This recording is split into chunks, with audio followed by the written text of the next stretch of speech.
Greetings and salutations. I'm Ben. Welcome to the Sunday Night Hang. If you want to catch the podcast version of the Sunday Night Hang, just close your eyes. Yep. That's all there is to it. If you're new, please like and subscribe. If you're returning, please like and make sure you're subscribed. And if you're not watching, well, you didn't hear that. Awesome. Tonight, we have the return. Is he a legend to me? Sure. Why not? Why? Because he's 18-time Intercontinental Champion, the one, the only, SPJ. What's going on, everybody? Been a long time since I've said that one. How you doing, everybody? Great to see you, Ben. Good to see you, my friend. Thank you so much for having me on. Yes, I'm a little out of practice. I knocked the microphone. But such is the way of things when you decide that it's time to take the back seat a little bit. Well, that's okay. Yeah, exactly. You can co-pilot tonight. We've got a bunch of people already in the chat. I'm going to get the roll call, so if you want to say hello, say hello. Sure. Right. Hello. Let's see. We've got, hey, there's my roadie and guest in Friday's video, Mark Taft, part of Flashback Friday. We have the one and only Dave Ennis, Thomas Santiago. We have Mike Jones, fellow Canuck, Symmetry, fellow Canuck. Terry's 3 G's, but number 1 G's in our hearts. What's up, Terry? Fellow Canuck. Lovely Janice, who I believe has a birthday today. Does she now? Will Facebook tell me if she has a birthday? Because I can confirm or deny this right now, right here and now. It's plausible. It's plausible. BC Rich 581 is here. She could always just tell us if she has a birthday, too. She could. She's far better authority on that than Facebook. Well, yeah. Don't trust everything you read on Facebook. Truly. House of Twang, Steve Luther, unbelievable is in the house. Welcome back, buddy. Billy Baloney, Fruitcake Tony, John Duchesne, Dan of New Jersey, Charles 75N, Charlie S. There's the C's. Other left. Mark Effects. Brad Guitar Miller. Let's see. Who else do we have in here? We're going to the pre-gamers where there's guys like Martin Lemaire hanging out, and then they went silent apparently after that. Magic Man. Sure. Cushman NYC. Mohogany, my newest patron. Good to see you, my friend. Terry Himes. Thinking of you, brother Terry. Had a loss in his life recently. I'm just going to say. Very sorry, Terry. Yeah. Hope I don't know how fresh it is, but it gets better every day. Just about a little bit, but it gets better. Yeah.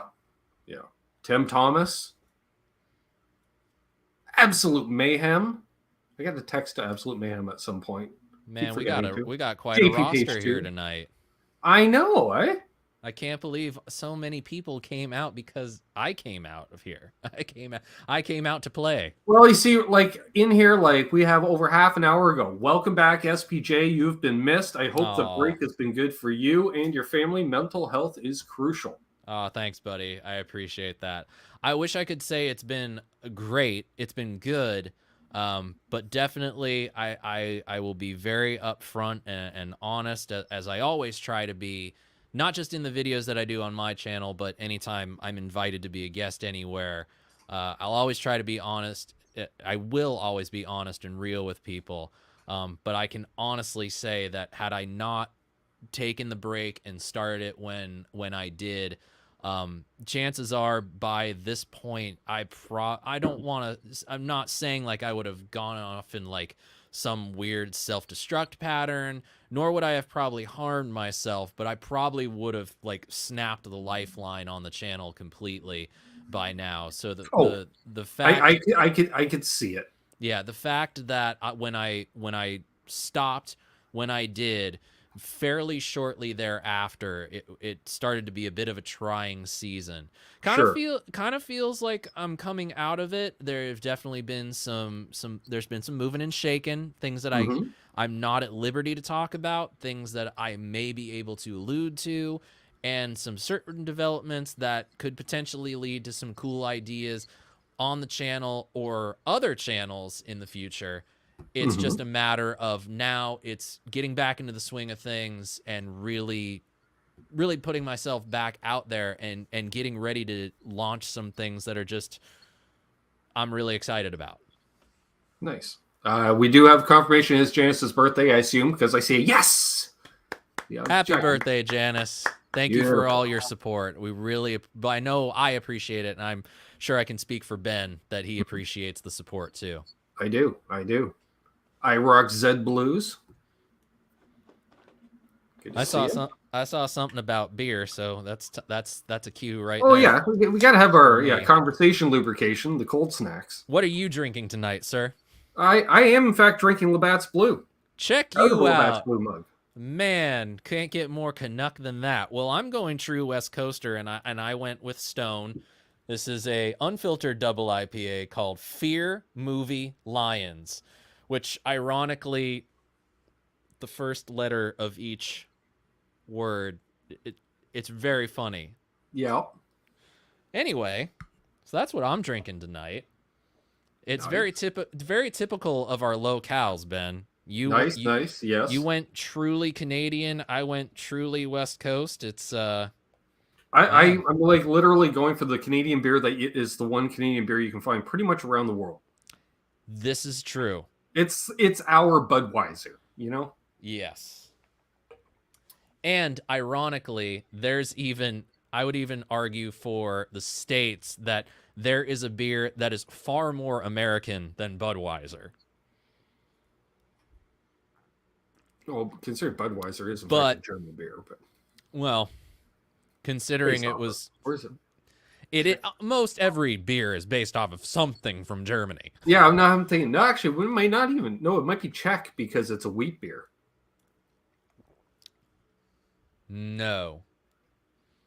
I think most wheat beers originate from Belgium. Well, at least that's the most popular wheat beer style.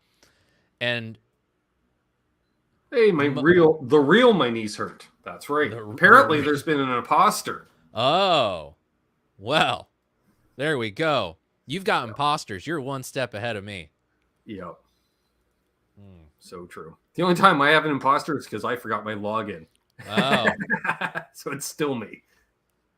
Well, there you go. Yeah. Well, cheers to you all. Thanks so much for coming out and hanging with me and Ben. This has been a long time coming.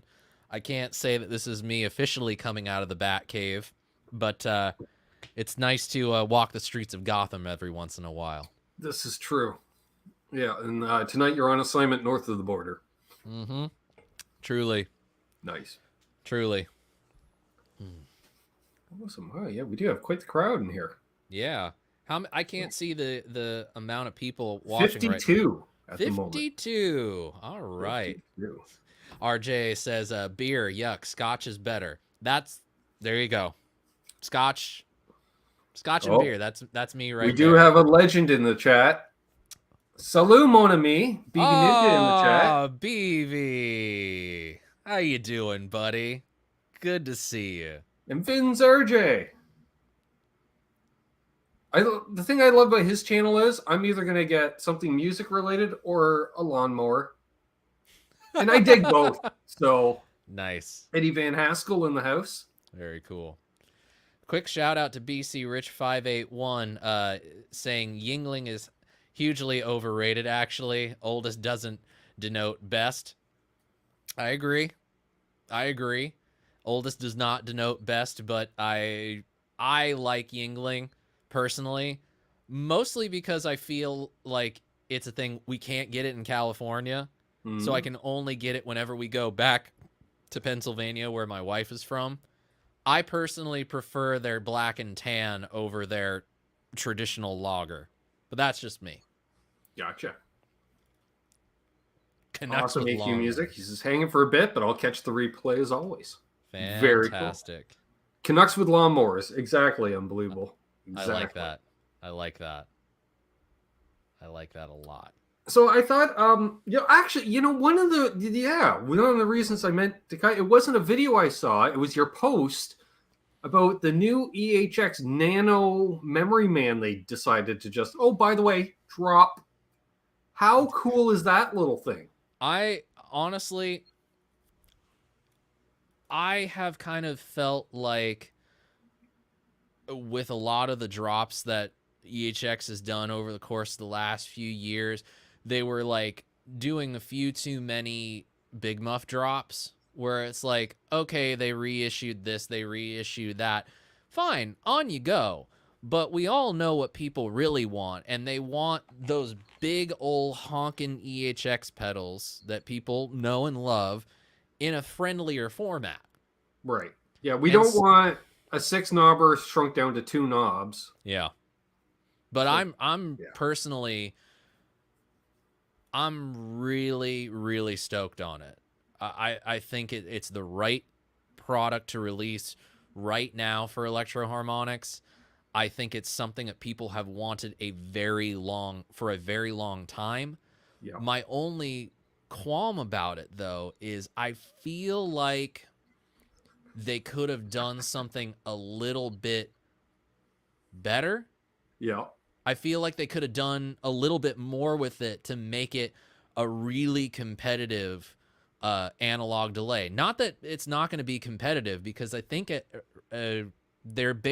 got a lifeline to the factory that reproduces the old MN3005 delay chips, which most people can get right now anyway, but they're the ones that really got that ball rolling. And I think even for a while they had a small stash of the OGs of that, but I could be completely wrong on that, and I'm sure somebody on the internet will correct me anyway. Sure. But and I want to point out Janice here. Hi, try Polish beer. It's strong and tasty. I've tried it, and frankly, I'm too much of a pansy to drink it. Sorry if I'm offending anyone that's pro pansy, I guess. But well, okay, call me a Nancy. No insulting to Nancy's out there, but yeah. Well, I'll say send me a recommendation of mass-produced pilsners. Yeah, right. Well, I'll say send me a recommendation of one that I should check out, and I'll seek it out. I like the big stuff. But one of the things that I think that could have probably made this new Nano Deluxe Memory Man, first off, if I remember correctly, and I've only looked at the video one time, it's only an in and an out. But from what I remember, the big box Memory Man had an in and effect out and a dry out. Right. Or bypass or one of those deals. And then even having like a remote tap jack would probably be really cool. That's a lot to ask for, a pedal that at one point was in a box that was probably about as big as my face. And that's kind of would have been one of my pet peeves with Electro Harmonics. Like it kind of seemed, because they're so focused on nano size and series for years, that it'd be like all of a sudden if Fender decided to only have Squires available. So you're not even getting Fender Mexico. You're not even getting that. You're just getting Chinese bass or Indonesian, and going here. But remember, we used to make the cool stuff in Corona, but don't worry about that here, right. Because you can't buy, like, they don't currently have available the big boxes that we do love. I think the only currently available big box is a pedal Muff. that oh no. Everybody run! Uh-oh. Oh, dear Lord. Oh, dear sweet Lord. Oh, hey, Pops. Well, it wouldn't be a coming out party if he didn't show up. Hi, buddy. How you doing?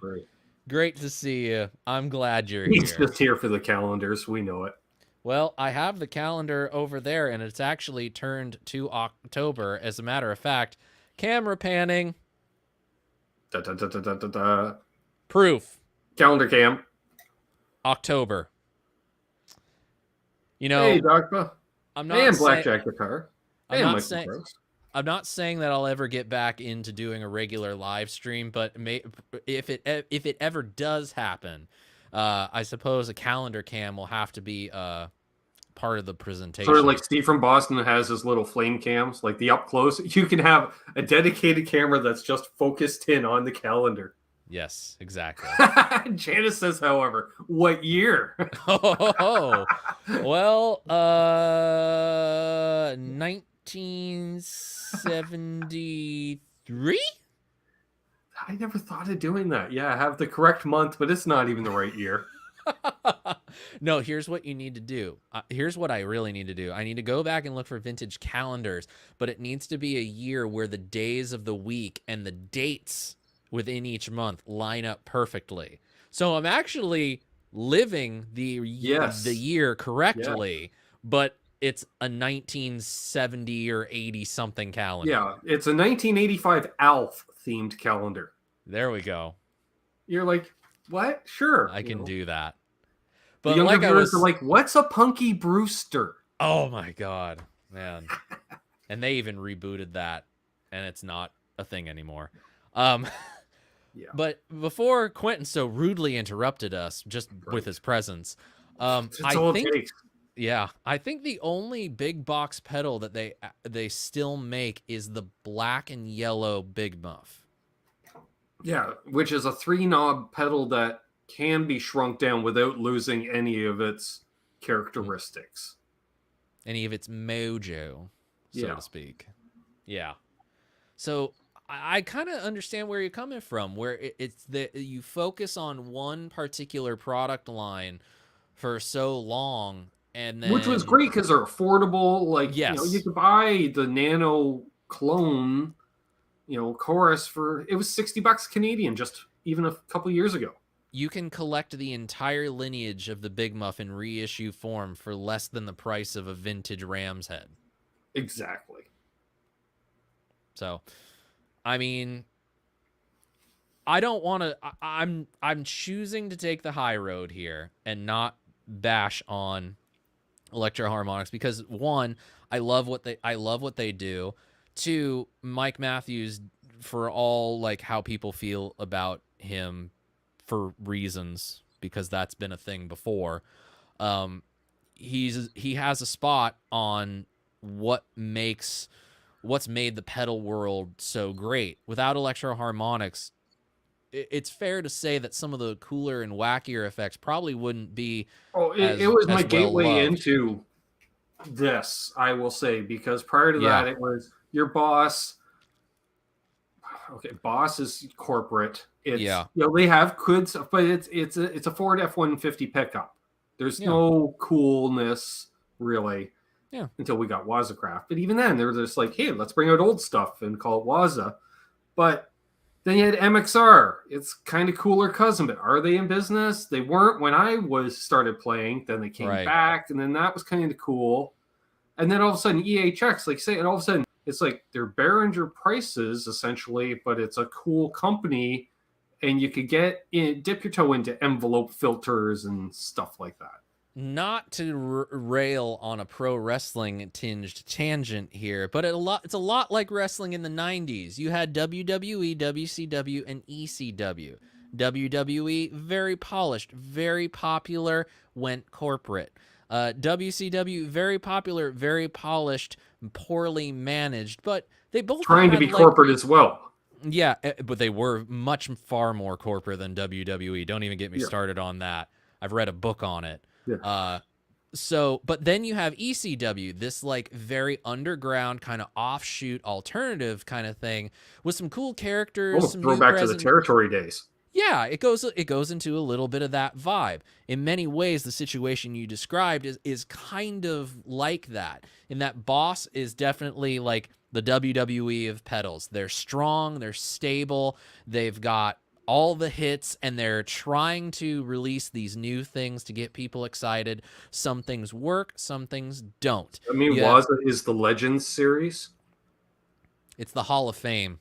The Hall of Fame series? Yeah, basically.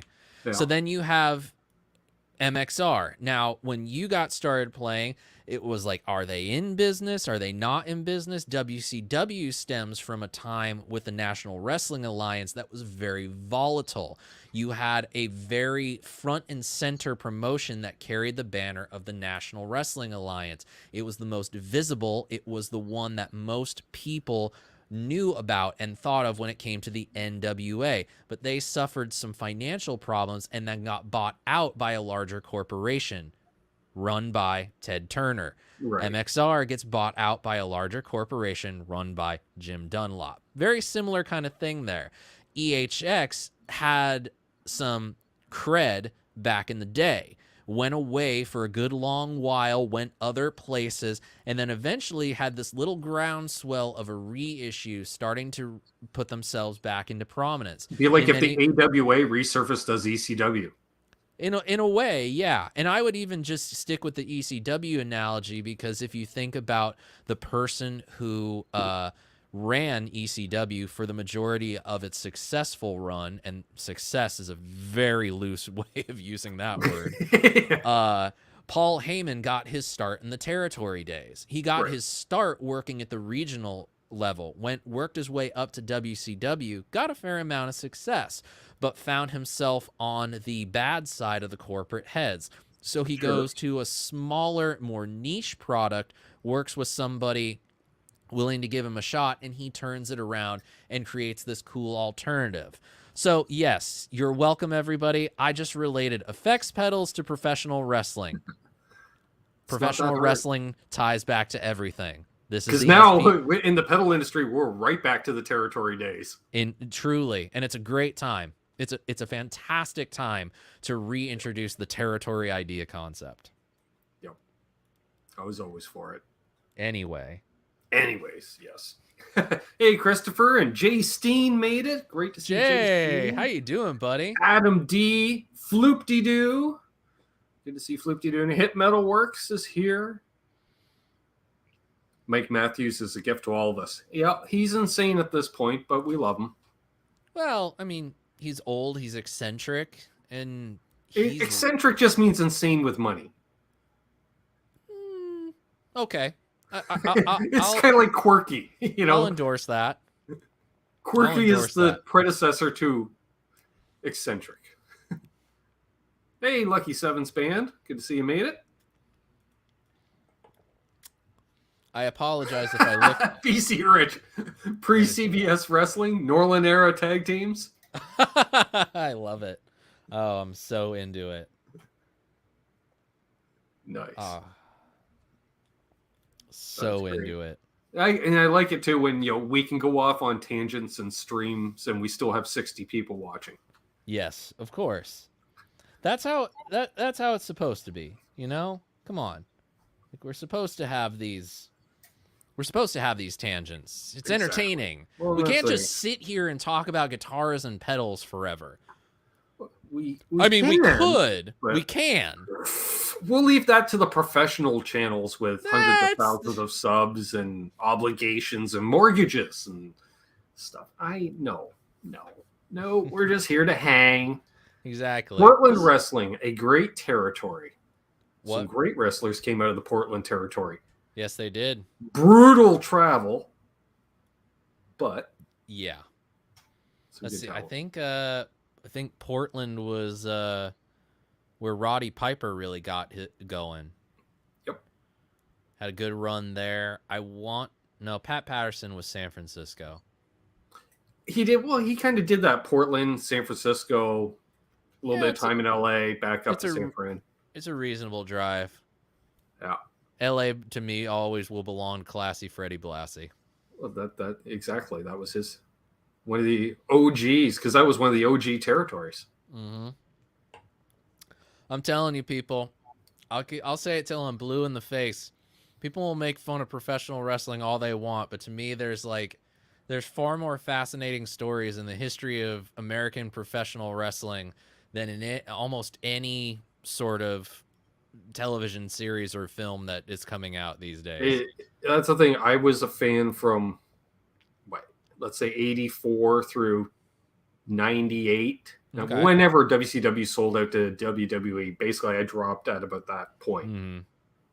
So, and going away and then coming back in the 90s, because they hooked me. Because literally I was flipping through the channels one night in the 90s, Sean, and ironically enough, I happened to come across Mankind's first promo on WWE at the time.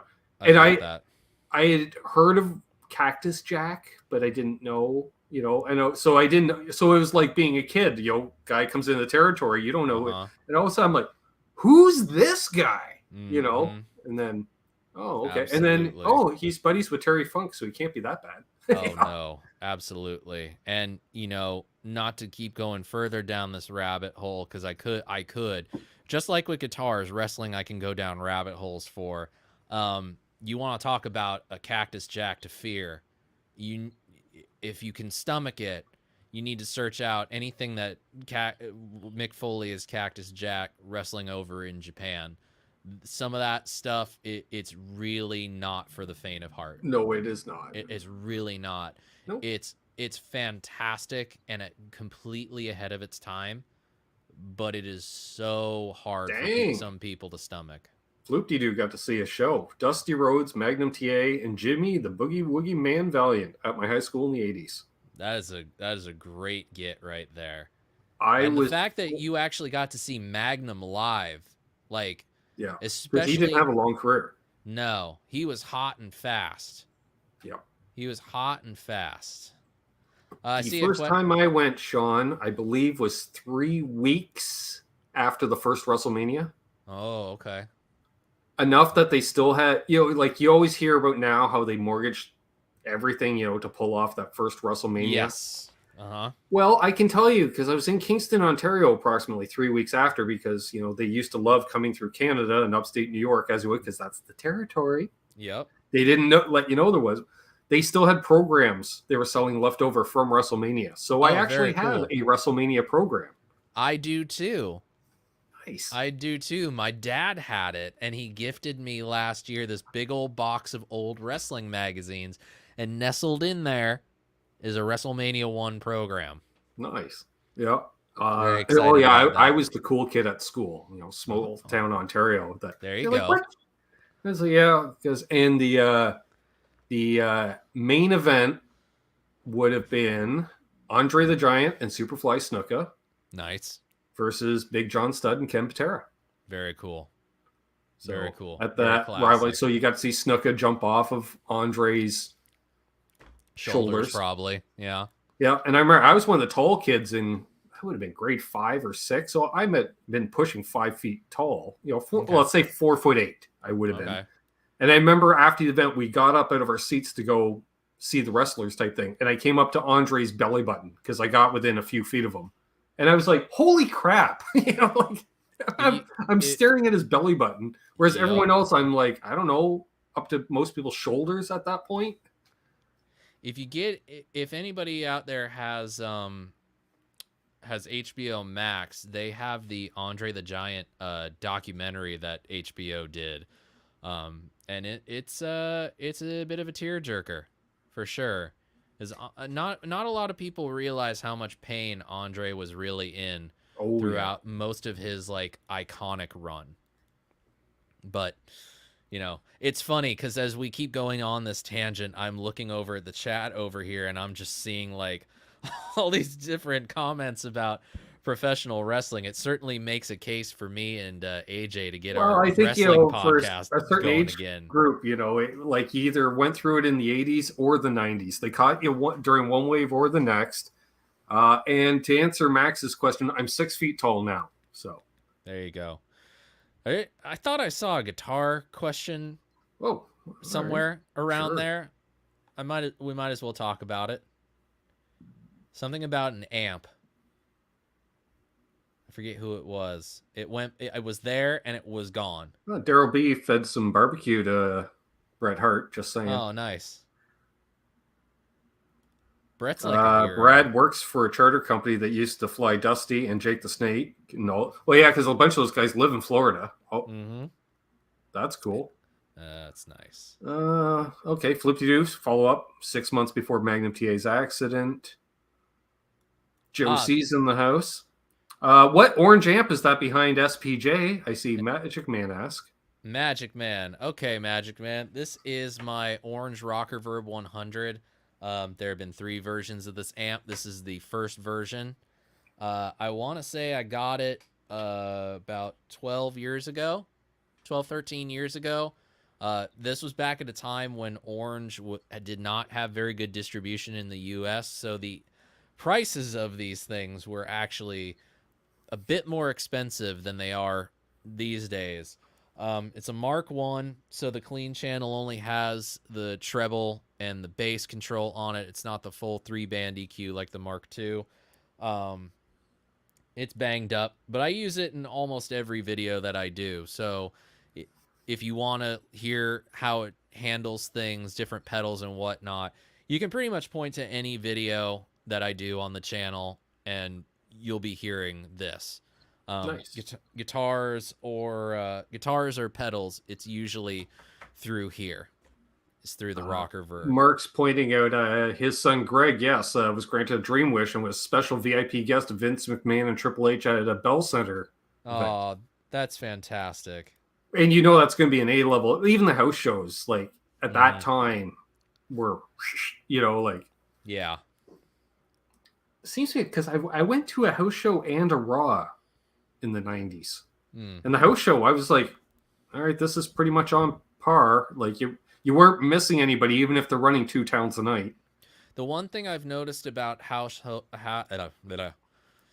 shows over the years and the last house show I was at was in December of 2015, is that the house shows mirror TV almost exactly.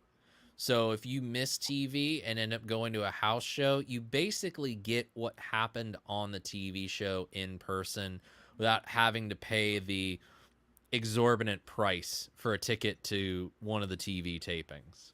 Right. Charles 75N says, got a fabric top and back LP junior project on the go. Think about Filtertron. I like that idea. A TV Jones. Recommendations? Yeah. I'm going to say a TV Jones of some kind.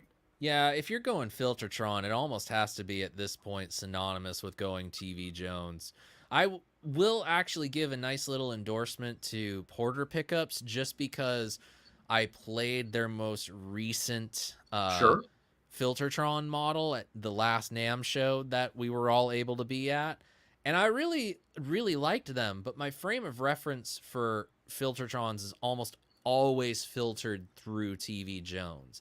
At that point, the only question you then have to ask yourself is, how much output do I want? What kind of strength do I want from the pickup?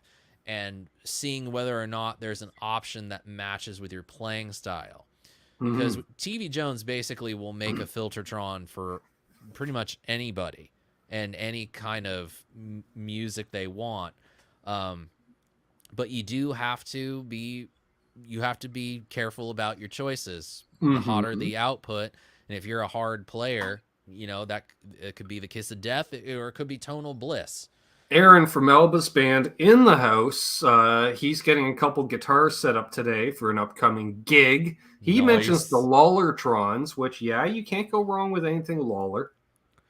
It's hard to argue with the things that Lawler Pickups does, if only because they're too nice sounding for me, though. I can't use Lawlers. They're too nice sounding, Sean.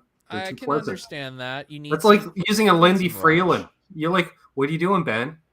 You know, what are you doing? That sounds too nice. I'm like, I know. I should be using something else. Well, the one thing that Lawler has done is it's almost a similar thing that Josh Scott has done for pedals, in that Jason Lawler is very meticulous, especially when it comes to recreating pickups. He'll do a lot of things that are very atypical of a pickup company to do. So chances are, like Lawler, in my opinion, the only reason gold foil pickups are hot is because Lawler did a reissue.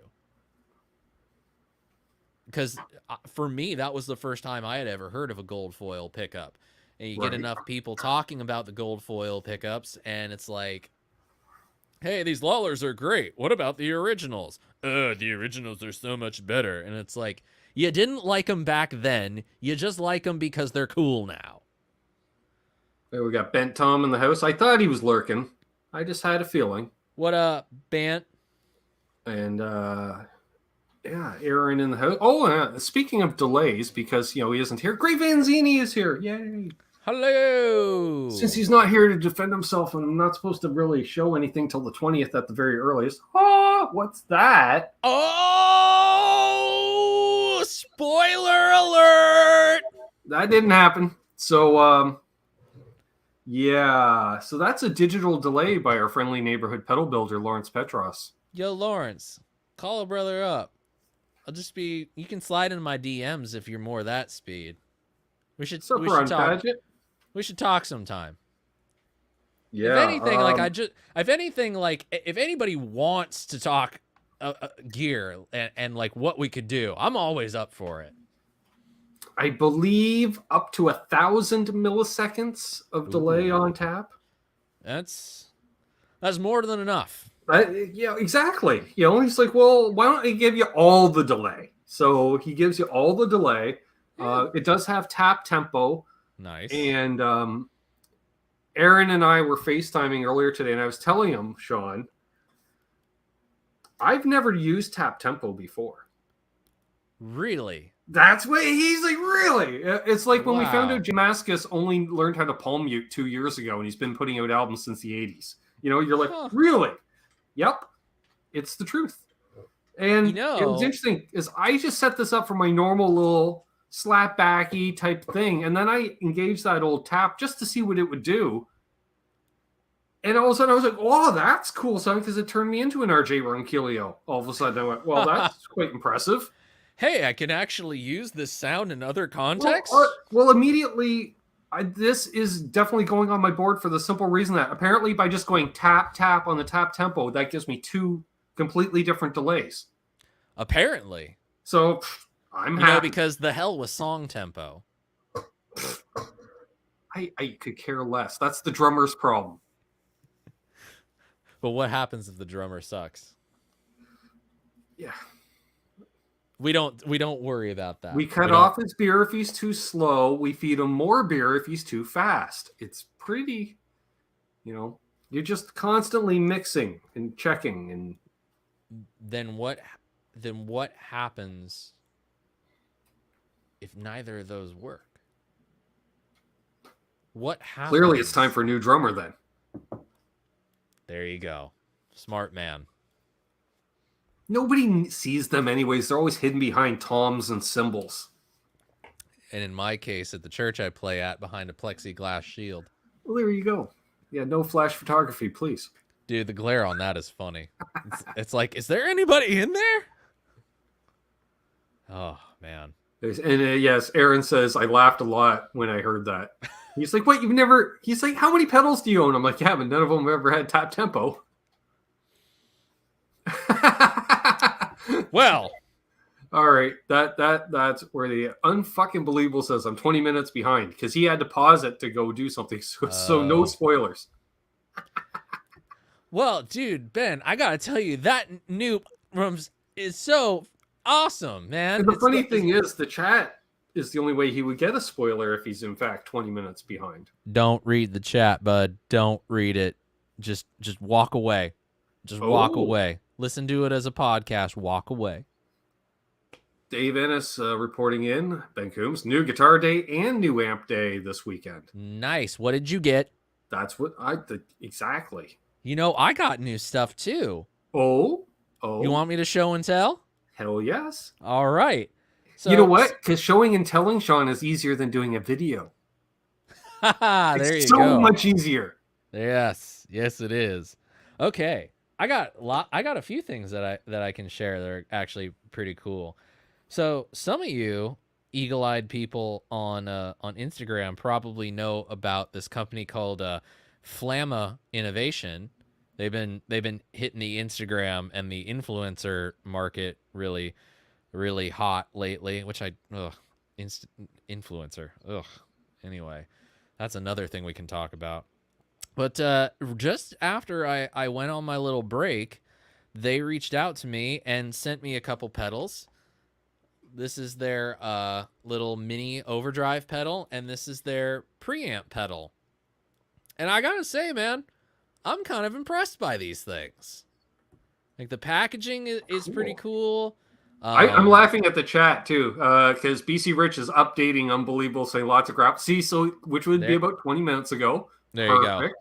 I dig that. There you go. And then play-by-play there. Jay Steen says to him, "You're going to see something cool coming up, but you might already know though, because he lives in the same town, and generally, sometimes I'll sneak out stuff to patrons and channel members." A good reason to become a patron and channel member, because I'll do an unboxing of something I'm not allowed to show, but I figured that's not public, Sean. Yeah, right. It's okay. Yeah, I hear you. Because I'm not for public. All right, sure. There you go. But the thing is, he gets the beta test stuff, and so he'll just comment every time. Oh, so we're allowed to talk about that one now? Yeah.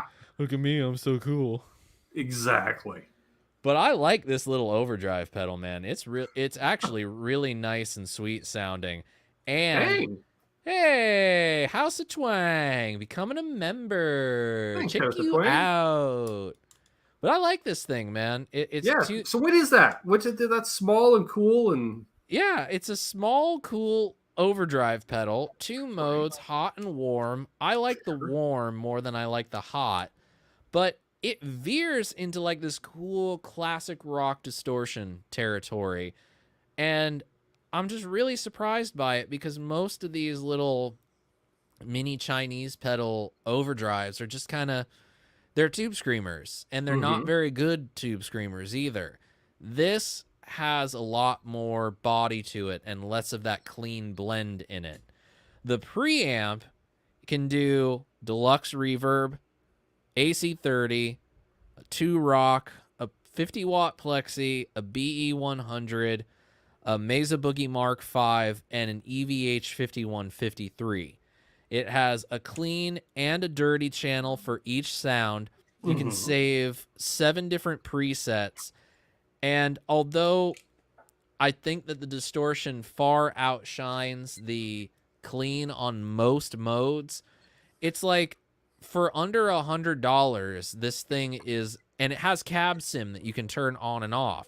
So for under $100, you can get yourself like a really decent sounding, clean and dirty DI tone for recording or playing live. Very cool. And it's purple and it looks cool. Well, purple always makes it. That painting it purple improves tone by 4.3%. It's not a lot, but you'll take it. Just 4.3? Do you remember your first ever pedal purchase? I do. Ooh. It was a trade. I traded my bass and my bass amp for 3 pedals, because that's the way it worked in the late 80s, early 90s, because pedals weren't around much. And I still have 2 of the 3. The one I do not have still is the Boss DF2, the distortion feedbacker.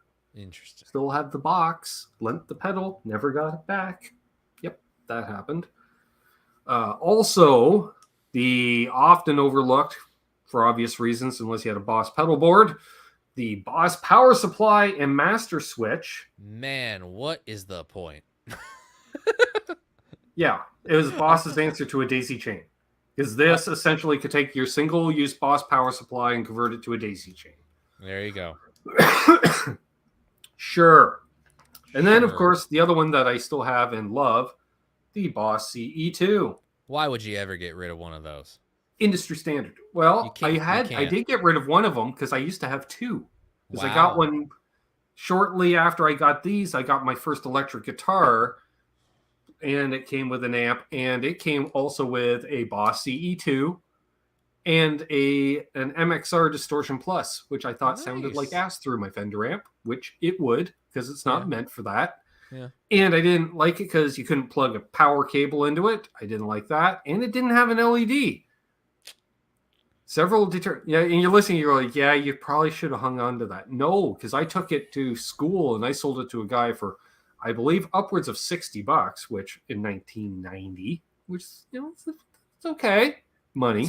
It's too bad you didn't have one of these Sonic Cake Rude Mouse distortion pedals back then. Well, nobody knew what it was. The funny thing was, Sean, they were like, what's an MXR? I've never heard of this because they were out of business. mixer. Yeah. It's a I'm like, well, it's mixer. this company out of Rochester, and guess what? Randy Rhodes used one of these. He goes, oh, well, I'll take it. Oh, okay. Yeah, sure. No problem. On So he you parts go. with the 60, and I took that 60 and promptly, I'm sure, just spent all on candy and guitar strings and one pick. Candy, guitar strings, and funny jazz cigarettes. Well, not at that time yet. Not at that time yet. No. Okay. All right. No, I'll let that's that why, one yeah, I was in slide. high school and had a standard Strat and a 70s Les Paul. All right. There you go. That's where all my money went. But then again, as I said, the Sonic Cake Rude Mouse Distortion pedal. Guess what this pedal is? A Rude Mass? Rude Mouse. Rude Mouse. Oh! Would it be a Dirty Rat? No, it would actually be a Tube Screamer. Yes, of course. It is a rat. And I gotta say, man, this thing is it's under, I think this one is under $70. Wow. And it actually works. Like, it actually sounds really good. Because I've been getting on a bit of a rat kick recently. And it's like, as you should.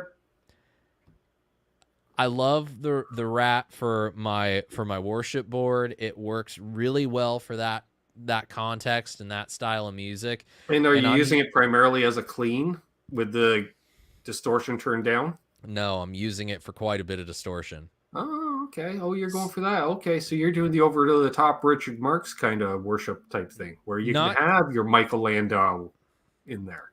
It's not terribly over the top. I rarely turn the gain above 12 o'clock, but when you couple it with the delays and the reverbs, and then I have a boost and a compressor running before it, it feels quite saturated, and it's just really, it works really nice for my particular setup.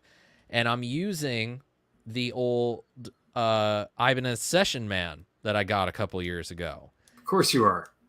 Why wouldn't you? It's pink. It's a tool, and it's a cool tool, and it does a thing. Oh, and whenever you get the chance to use that thing, because you can't always use that thing, like, hey, do you want to do a Smashing Pumpkins tribute? Sure. I can't use the thing, though. Yep, exactly. So I'm kind of like, I was talking to actually one of my fellow guitar players at church today, because I was actually running sound this morning. And he was asking me about rat pedals, and I told him that I just got this, and the only thing I have left to do is run the Session Man against this and A/B them and see how this one holds up against that one. Mm-hmm. And if I feel like this can do what the Session Man does, then I will give this my definite stamp of approval. I would already give it a stamp of approval because it does actually sound really good, but it has to live up to the one that I'm like, that's Sure. the one that I like. Yep. Oh, I get it. Dave Ennis comes in with a follow-up. He bought a LP copy and a Marshall DSL 40 CR. And CR doesn't stand for crate motor. For you gearheads out there. DSL, man. That was a Marshall. Dual super lead. Yep. What else I see here? Oh, Johnny reporting in. Got my neighbors got to hear me today road testing my nice Drive A. Boom. Oh, yeah, the mods don't have the flipping link. Okay, mods, I'm going to put the link to it in the chat so you can put the link in the, or save the link so then you have the link to put the link in the chat. That's some shameless self-promotion right there. Well, the reason I need to do that is because I know you had tuned in briefly last week, Sean, when we had Pete Thorne on, and Pete agreed to demo one of these. So nice. I need to sell a bunch of these to pay for that. You know how it works. Somebody's got to pay for the pedal to go to Pete and this. So buy my pedal is what I'm saying. Then I don't have to pay. If we sell a bunch of them, then I don't have to pay. Exactly. There's my good buddy Dave, co-host, or the host. I'm the co-host of Nez Says Thursday nights here on the YouTube Inner Googleverse thing. Yep. Inter Googleverse. What's up, Dave? What's up, Dave? I got one more show and tell. Okay. One more. And this is the thing that probably is going to bring me out of my semi-retirement, as it were. So anybody that watches my channel probably knows that I have a good relationship with Cody Fields from Westminster Effects. Yeah, a little bit. We've done quite a few demos of his stuff recently. I love his amp sims. And he just recently came out with the Augustine Clean Ooh. Boost. Now, the Augustine Clean Boost should be a pretty exciting pedal for a certain segment of people that love their rectifiers and their bass-heavy guitar amps.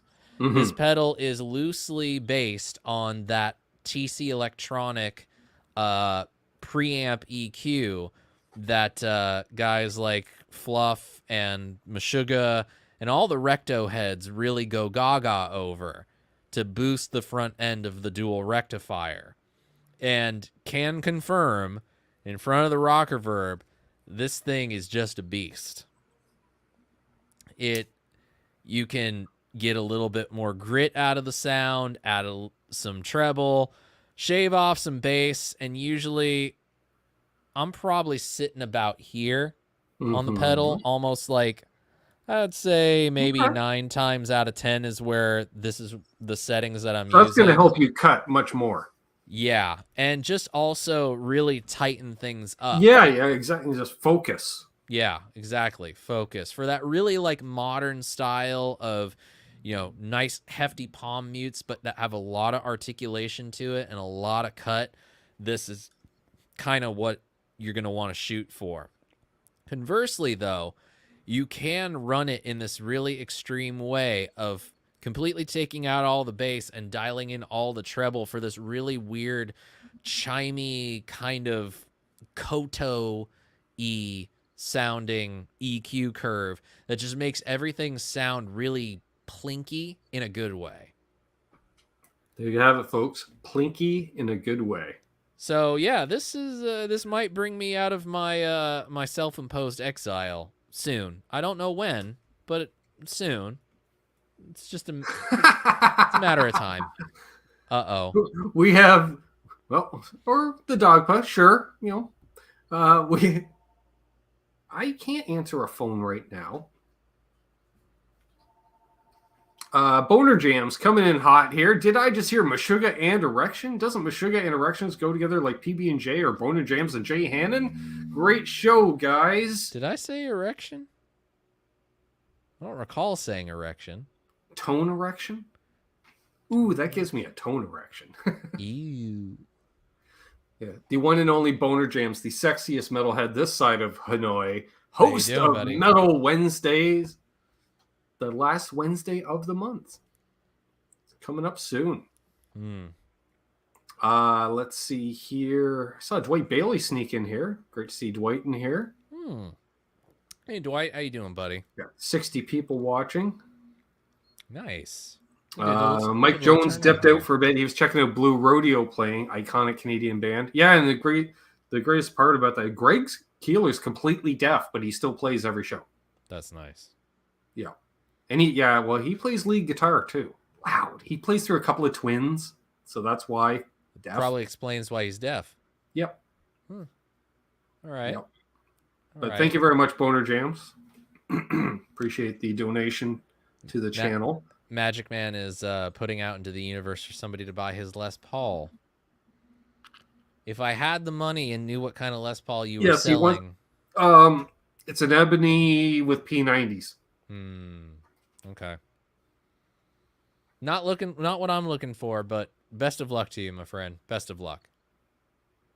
Have you noticed something about selling gear recently and that nobody is buying it?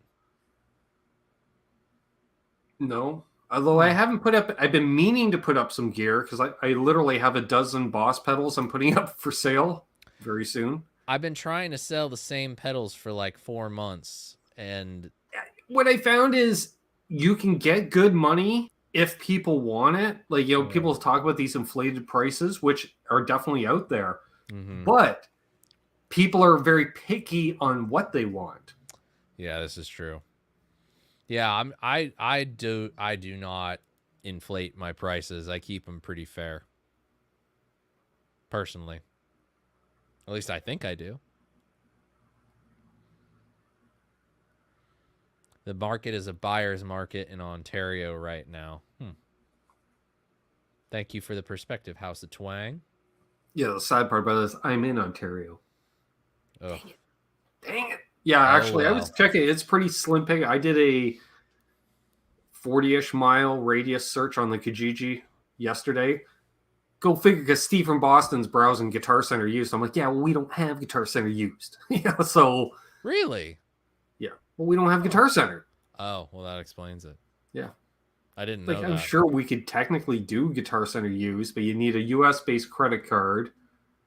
Maybe, unless they take PayPal, but even then you got the shipping and all that. Yeah.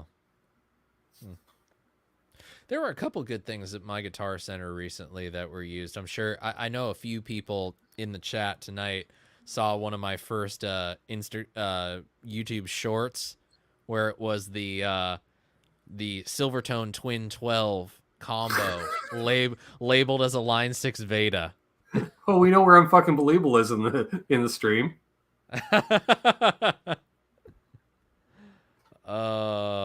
You know, wait till he gets to the point when we start pointing out these things, right? What's really funny, and I was actually just going to say that, what's really funny is we're going to be commenting on it right now, telling them, like, come on, buddy, catch up. Yeah, put her on 1.5, 2 times. Like, grab a gear and catch up. You exactly. know, we'll hold the field back a bit to allow you to catch up. Yeah, come on.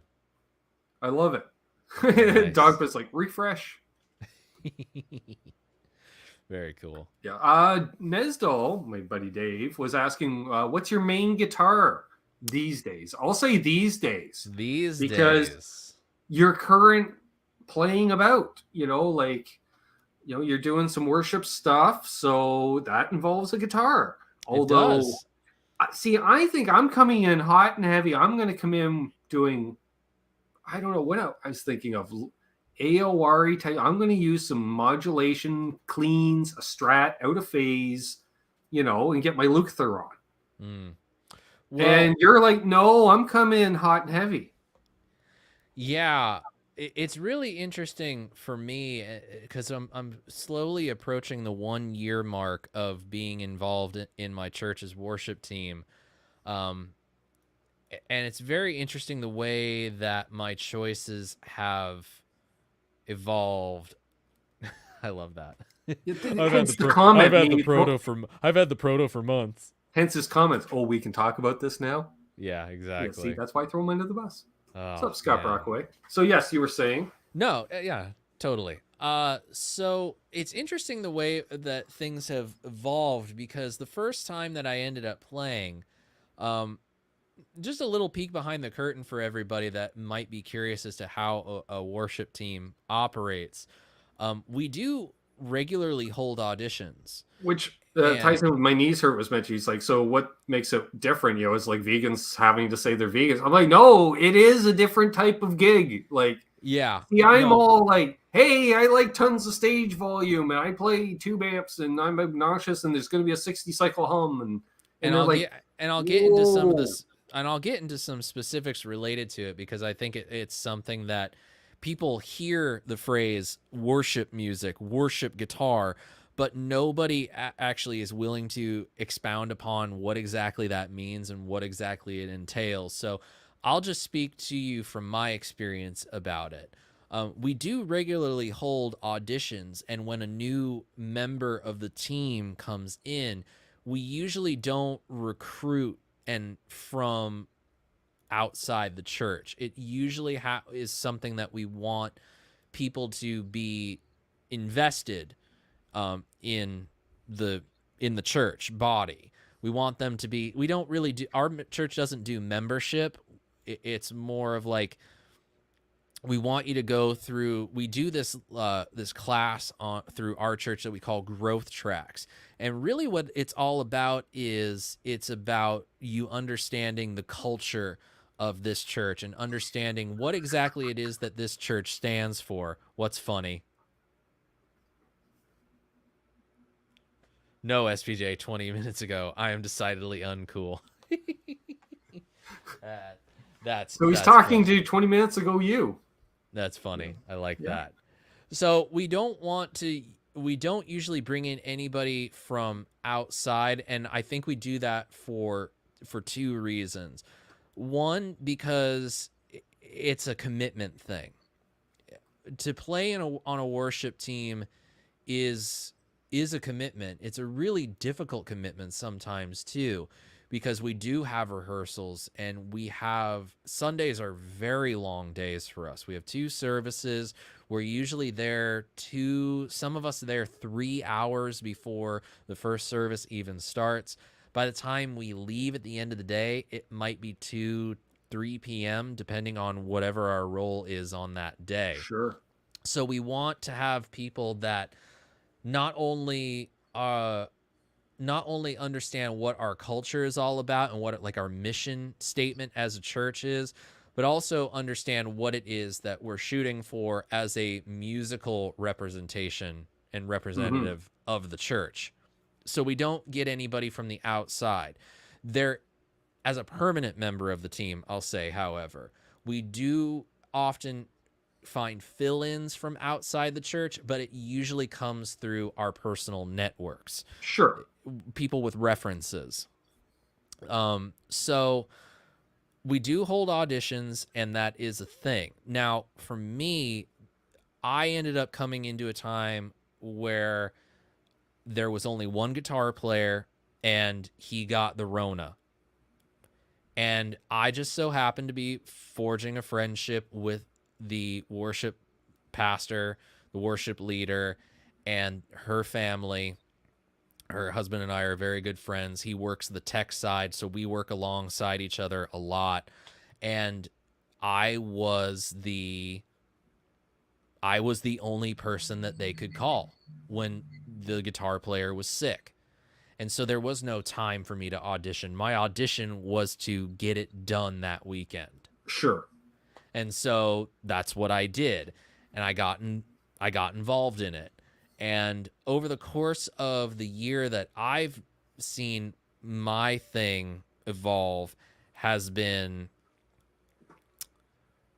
I started out one way, like going towards things that are more typically popular within the worship music, within the context of the style of guitar usually played. So my Jennings was the main guitar from the minute I started. And trust me, that Jennings Navigator is one of the best Tele-style guitars you can buy today. Chad is a brilliant builder. Yep. He's a good friend. I got to play at your place. Yeah, you would know. You got to play one of them. And the white one that I have with the roasted maple neck, I mean, it's just a banger of an instrument. Yep. And it works for that musical context.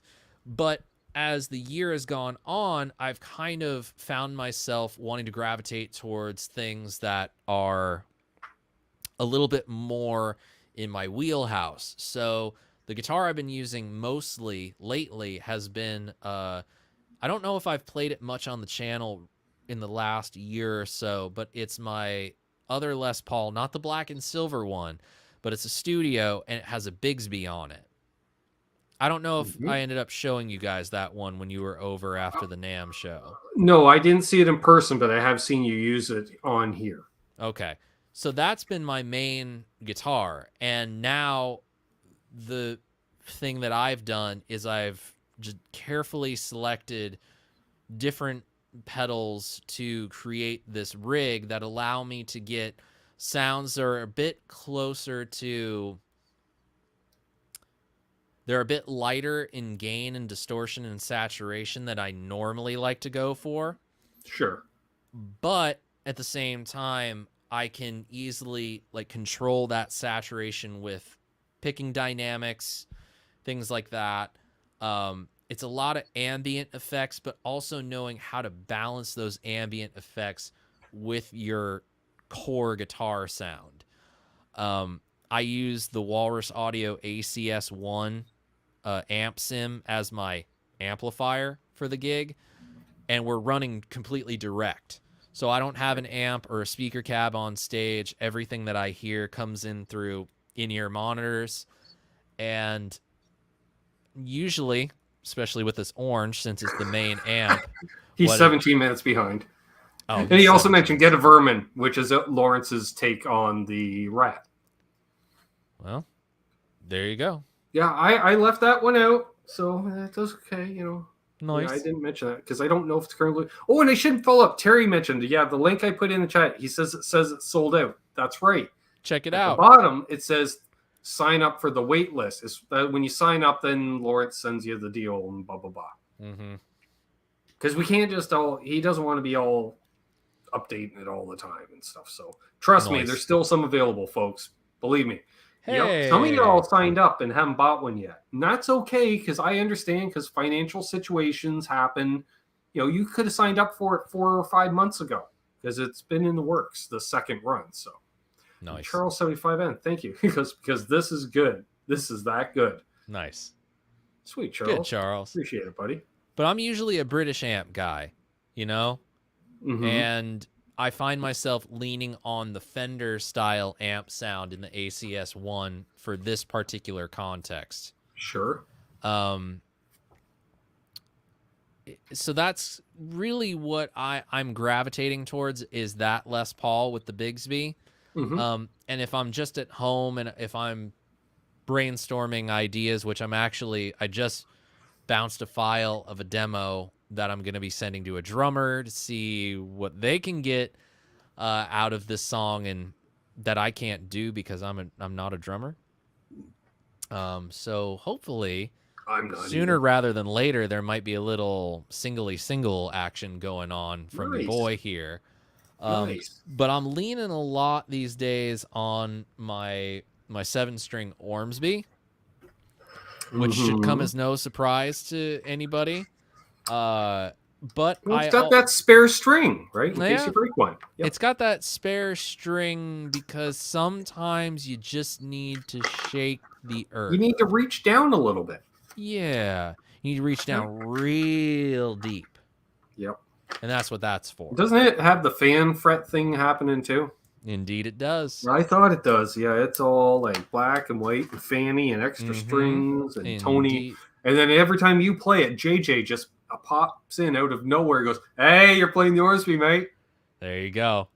I should probably pick it up and just start playing it now, and it'll be like a bat signal in the sky to him. Like Sean's playing the Ormsby. Bing. There you go. So I'm leaning on that pretty heavily recently. And also it's sort of an exploration thing of that extra string. It's an exploration of what can I do besides chug on the lows. Try to figure out, is there a way that I can really expand upon what it does? Because, hey, it's fun as heck to, chug on a low B or a drop A, but there's still 6 other strings that you can use after that one. So, that's kind of fun. Stephen Douglas asks, Sean, I know you're into orange stuff, so wanted your opinion on the open back 212. One is for sale locally for $375. I'm having second thoughts since it's made in the big China. Thank you for the question, Stephen. I am definitely into the orange stuff. I'm going to caveat this by just saying that I don't have any experience with open back orange cabs. The only orange cabs that I have experience with are the closed back cabs. The tanks, the Sates, whatever. Truly. Oh, man. At first you're like, hey, this would be awesome. They're smaller. Yeah, but somehow heavier. They're smaller because they're denser. They're made with dark matter. The 212 orange cab that I have is about as heavy as a Carvin 412 I used to have. And those were even made, like the Carvin cabs are great cabs. They're well made. Great cabs. They're made from legit like birch. Yeah. But that orange cab is like, it's shaped like a brick and it feels like a ton of bricks. Yeah. I'm just going to ask for you to clarify one thing for me, Stephen, before I actually answer, give you a good answer with some perspective on it. Are you looking at the open back 212 or the open back vertical 212? Because they are a little bit different. Good question. Well, wait on that. Nathan Hopkins says, why own an amplifier nowadays? Because sometimes you need to play at pants shaking volume. Yeah. honestly, it's like, why own an amplifier now? It's like, why own a guitar now? If you gig around here, you got to have an amp. Well, you don't Yeah. have to, but everybody does because we only run vocals through the PA system. Look, The rest is all stage volume to compete with the drummer. Yeah, it sounds like a weird thing for me to say, like, why own a guitar now? Because let's face it, there are virtual instrument guitars that are getting dangerously close to the sound of our real instrument. And so if you don't, somebody out there, and I've heard demos with terrible virtual instrument guitar, they're getting pretty close. Why own the real thing when you can just get the virtual thing? Same with the amp. At the end of the day, there's going to be a context for each thing. It's not going to matter. So somebody, I think John Mayer actually made a comment about this within the recent past about the context with which digital direct or modeler technology would be used versus if he brings an amp to a studio. There is a timbre and a tonality to each one that is just ever so slightly different. So some gigs, they're going to want you to go direct and they're going to want to use a plugin from like Waves or Neural DSP. Another gig, they're going to want you to plug into a twin reverb and they're going to mic you up with a 57, maybe a Royer R121, and that's going to be the sound. Some gigs, like what I do for most of my videos recently has been either the rocker verb into the Boss Tube amp expander going direct, so I kind of get the best of both worlds, or I'm using the Hughes & Kettner Black Spirit 200 going out DI from their Redbox DI. It's you have to, there's a context and a reason for everything. Definitely. So you have to be prepared for all eventualities. Okay, so here we have a thing from Stephen Douglas, not the vertical, the speaker's diagonal. Okay, so it's the normal 212 with the open back. So like I said, I don't have experience with the normal 212 cab. Normal open back 212 cab. I only have experience with the closed back 212 cab. Let me just, I'm going to look it up on their website just to make sure that the specs that I have in my head are actually correct. So bear with me for a moment, Steven. You're asking my opinion. I might as well give you an educated one. Unlike so many people out there these days. I hit a wrong button there and I disappeared for a moment. Boo! Yeah, it's the Sean Show, everybody. Get rid of this Canadian guy. I'm not your buddy, guy. You play the glass saxophone sometimes. Yeah. I'm not your guy, friend. I'm not your friend, buddy. Have you tried the Moore Ocean Machine? Unbelievable asks. As a matter of fact, I have a demo of it on the channel. Bam! Well, and he'll find that out in about 17 minutes. It's really cool. It really is a very cool pedal. Very easy to use. I like that the looper allows you to loop with the delay and reverb sounds that you're able to dial in with it. And there are some really cool sounds in it that are very atypical sounds. And those are often my favorite. I think there's a reverb that it has like a moving filter on it that it sounds so cool. It sounds so cool. House of Twain's asking where you get the officially branded glass saxophone. Well, I just had one of my stickers and put it on a glass saxophone. That's all. All right. So I found out what I needed to know. Nice. So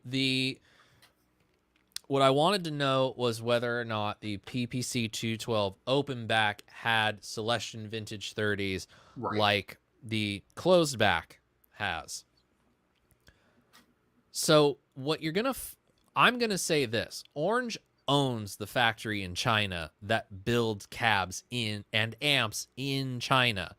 It's not an OEM factory that they are just one of many clients that this factory services. This is a factory owned by Orange, overseen by Orange. The staff is trained in the way that Orange wants their product made. So at the end of the day, what you have to ask yourself is, how important is it that it's made in China? Is it important for whatever reason that you think? And this isn't coming from any sort of political slant, whether it has to do with China or China. You know, you can interpret price that. point is price point to me. You know what I mean? Price point is price point. But at the end of the day, is it important to you that it's made in China? Is it important to you that it's from this place that to a certain segment of people is both the angel and the devil?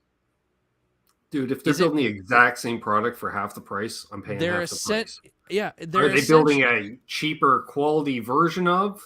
Then no, I don't want that, because you want it. Do not cheap out on speaker cabs. They'll rattle apart on you if you're planning on gigging with them. Yeah, and I can honestly say that I can honestly say that every time I've ever gone out into the world and played an Orange cab that was not my Orange cab, I've never been disappointed. Yeah. An Orange cab sounds like an Orange cab. It's like an Orange head sounds like an Orange head. Yeah. You know, within reason, because they obviously have a range of heads, but even then, there's that nucleus of it's Orange. Like a Marshall sounds like a Marshall. Fender sounds like a Fender. Exactly. So is it really that important? If it's important to you, it's important to you. Then after that, the only question that I would ask is, do you want that like really projected kind of sound from your cab, or do you want something that's going to open up a little bit more? Because one of the great things about open back cabs is that the sound has a little bit more room to dissipate. So in my experience, open back cabs don't have quite the thunk of a closed back cab, but they allow the sound to breathe a little bit more. Although I do not recommend using a solid state head with an open back cab. Your sound will go nowhere. You can hear it within 3 feet of the amp, but you will not hear it beyond 3 feet of the amp. There's no throw.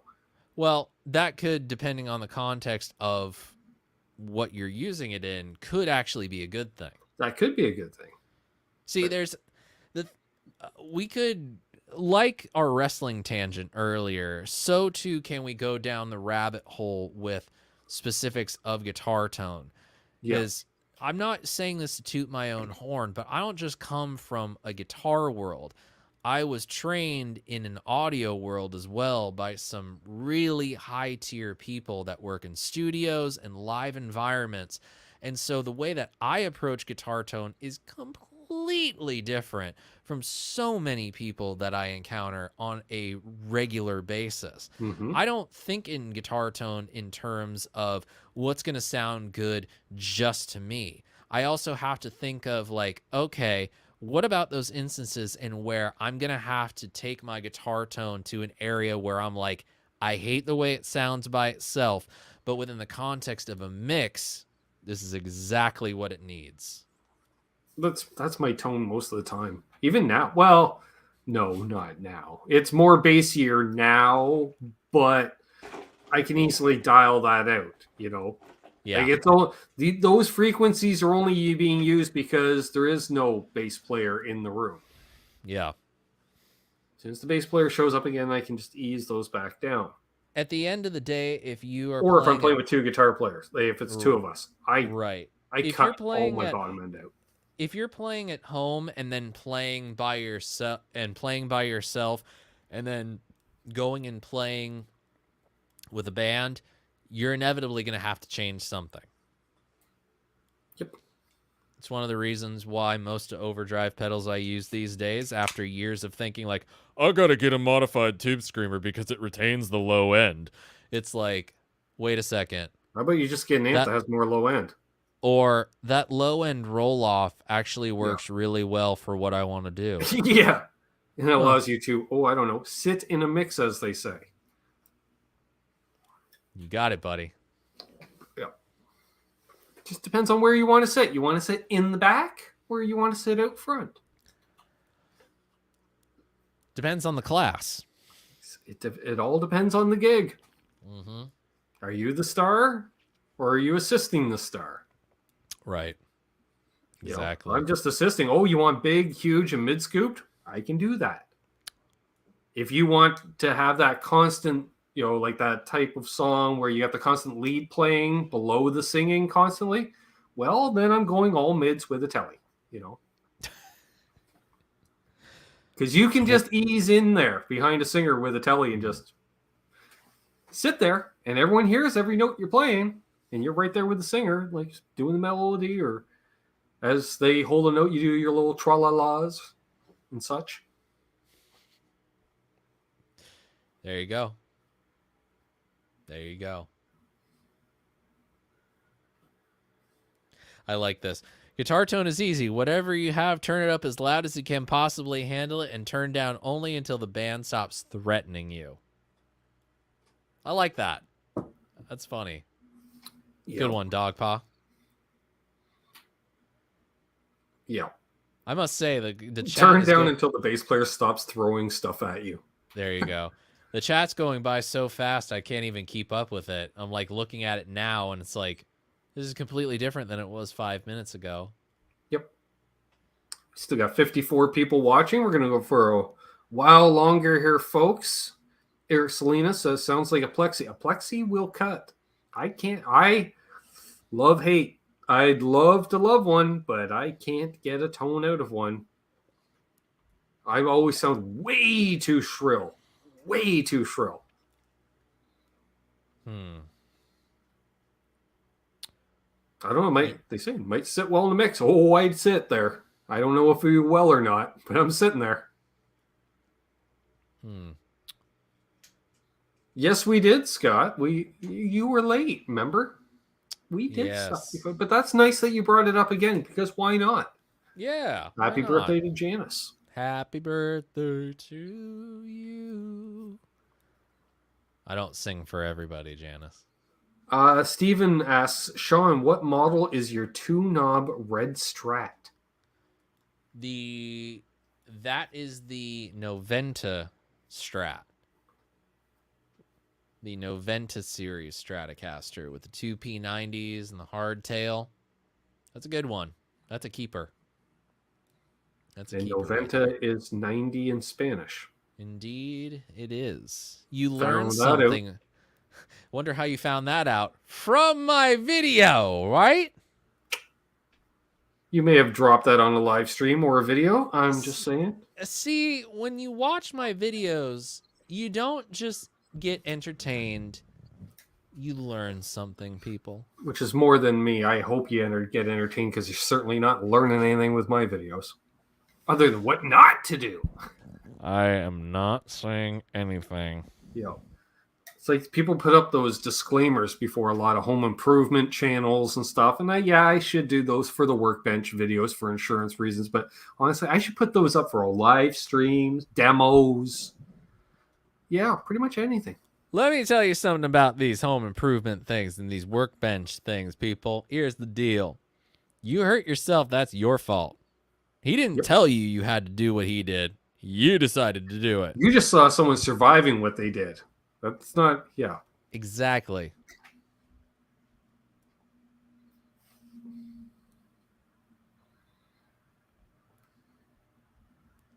Dogfist says, I like when sit in the mix used to be the engineer's problem. But then that's when you would all of a sudden come into the studio the next day and you're like, what did you do to my tone? Well, you wanted to be heard. I changed it. I made it sit in the mix. I took all your highs, all your lows, shove. And in many ways, it's still the engineer's problem to handle, because I've had so many experiences live and in the studio. And what Scott said right there, your stupidity is not my responsibility. It's entirely true. Yeah. I've had so many instances of guitar players walking into a situation, whether it's live or whether it's in the studio, where they just have no frame of reference of what is actually going to come through the speakers in the control room. You throw an SM57 in front of a guitar cab, it's not going to sound like the 412 cab that you're playing through in the room. No. It's just not. It's going to sound harsher, shrill.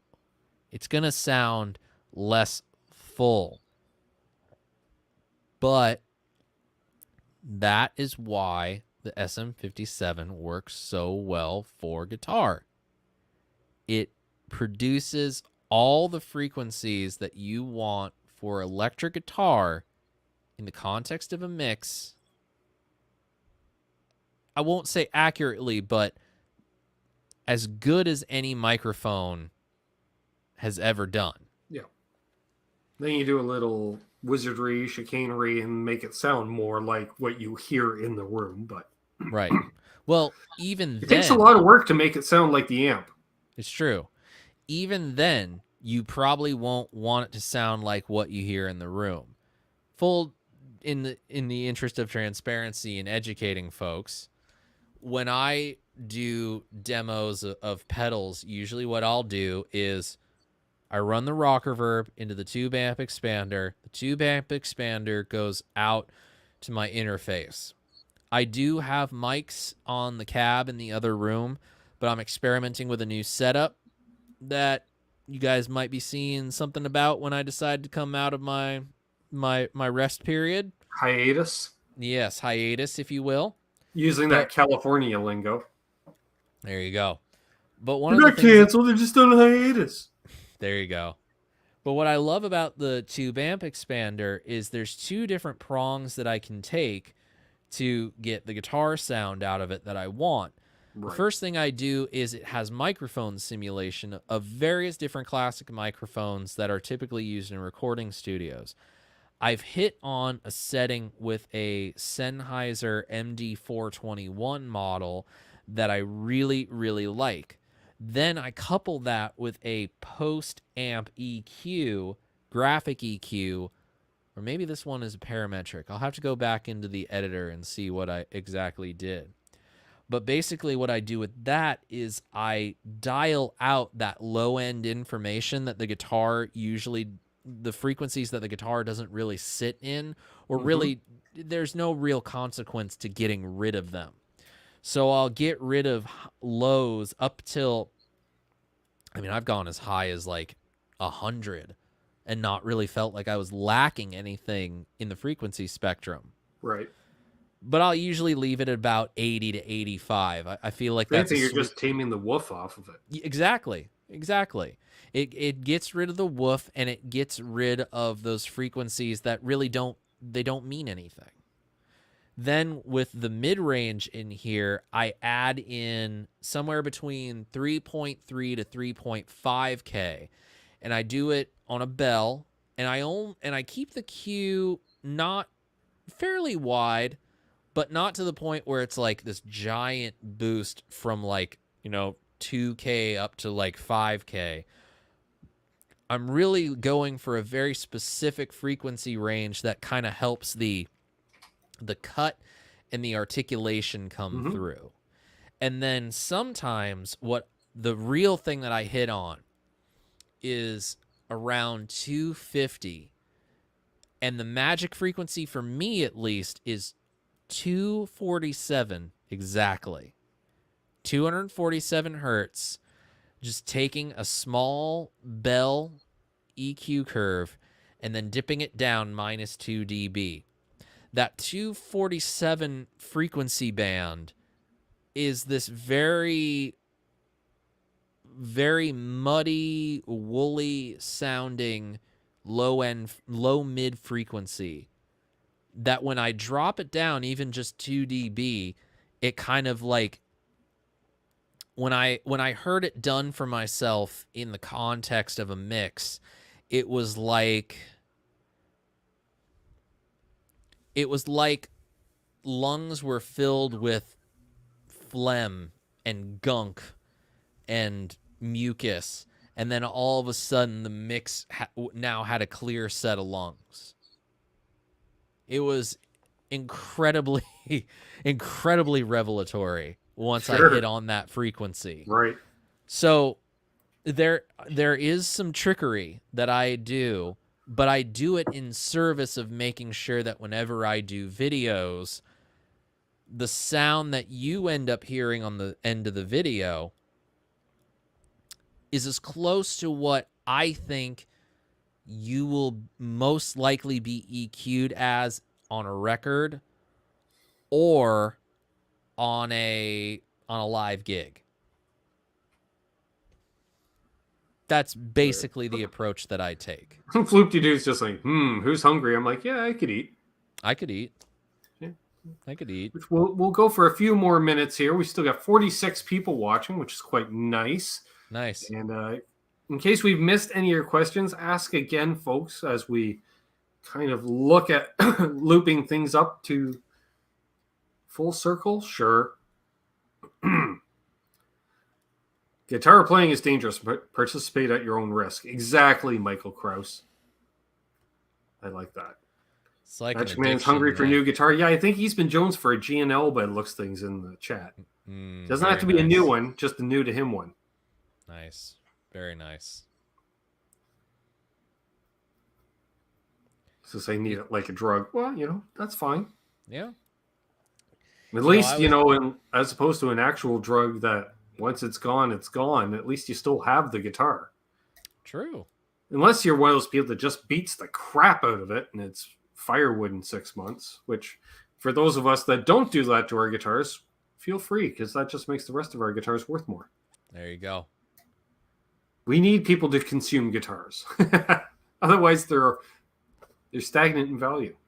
It might hurt a little bit. I'm not saying just go out there and just run over a whole bunch for the sake of running them over. But if you're just giving her and the guitar can't hold up to your shreddery and tonality, well, that's the problem. And then they become disposable. Pretty much. Pretty much. Okay. Oh, no, wait. Different person. Nathan Hopkins is asking, does the PV amp sound good? Nathan, which PV are you referring to?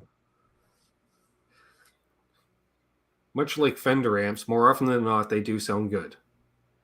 Hey, PV... They own solid state for 2-3 decades. PV had such a good thing going for so long, and had we could, it's been a little over a year since we lost Ed, and let's face it, the 5150 changed a lot for so many different styles of music. Well, would that company have gone out of business sooner had they not done that amp? Because even long after Ed was gone, they were still doing the amp, and I think that amp alone was a large portion of their business. That and PA equipment, because they were still doing the pro audio thing for a while after other stuff had gone into receivership. But I agree. God, yeah, I agree. PV stuff was everywhere, like all through Nashville in the 80s. Yeah. And, even now, the weirdest part is you mentioning Nashville. Like 5150s, both the PV and the Fender versions are very popular with Nashville players. Mm-hmm. I Especially remember if you're doing that Eric Church Southern rock type thing. Okay. They're all wearing sleeveless T-shirts, ripped jeans, playing Les Pauls through 5150s, and they're like, "Yeah, this is country." I'm like, "No, it's not. This is Southern rock." And then somebody either sings very nasally or breaks out a fiddle. Then you're like, "All right, now it's country." There you go. I can't remember if it was Montgomery Gentry or PV Wolfgang guitar as well. Yeah, but that wasn't made that long. It wasn't. Basement Guitar Superstar says, "Have you seen that orange Super Crush 100 yet? I'm thinking of getting one for the channel." No, I haven't. So you get one so I can see it. See how that works? I'm subscribed. That's one of the things I'm working on. Nice. It's one of the things I'm working on. Floop-de-doo still has his band at 75. It still sucks, but it pissed off the drummer, so all good. Perfect. Because isn't that why people own the band at 70? Like, this is my practice amp, because I'm not lugging an amp to practice. And this thing, I'll just leave it there. It makes sound loud enough to piss off a drummer. Yeah. pretty much. I thought I saw a question from Terry up in the chat a bit ago, but it completely passed me by.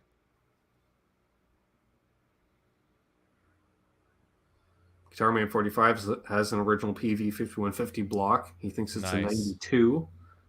Nice. If you were truly interested, you could flip that for quite a lot of money right now.